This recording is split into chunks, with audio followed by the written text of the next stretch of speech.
Hi friends, ரொம்ப நாள் ஆசை. நாமளும் இன்னைக்கு மண் சட்டி வாங்கிட்டோம். நான் என்னென்ன சட்டி வாங்கியிருக்கேன், என்ன ரேட்டு, எப்படிலாம் அதை பழக்கப்படுத்தி வச்சிருக்கேன் அப்படிங்கறதெல்லாம் உங்க கூட லாங் ஃபார்ம் வீடியோல சீக்கிரமாவே ஷேர் பண்றேன்.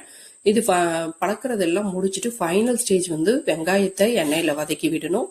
வதக்கி விட்டு அந்த வெங்காயத்தை டிஸ்கார்ட் பண்ணிடணும். இந்த வெங்காயத்தை யூஸ் பண்ணக்கூடாது. இதுதான் வந்து ஃபைனல் ஸ்டேஜ் சீசனிங் பண்றதுல.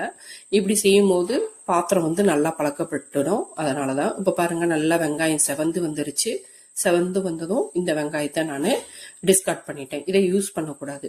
எரிஞ்சாச்சு, தூக்கி எரிஞ்சாச்சு, டஸ்ட்பின்ல போட்டாச்சு. இப்ப திரும்ப நான் வந்து இது டைரக்டா என்ன சமைக்கணுமோ சமைக்கலாம். நல்லெண்ணெய் தான் சேர்த்திருக்கேன். எண்ணெய் சூடேறினதும் ஸ்லைஸா கட் பண்ண பெரிய பல்லாரி வெங்காயம் நிறைய சேர்த்துக்கிட்டேன். ஃபர்ஸ்ட் நான் முட்டை தான் செய்யறேன். பாக்குறதுக்கு தான் பாத்திரம் பெருசா இருக்கு. 4 முட்டை செய்யறதுக்கு தான் கரெக்டா இருக்குது.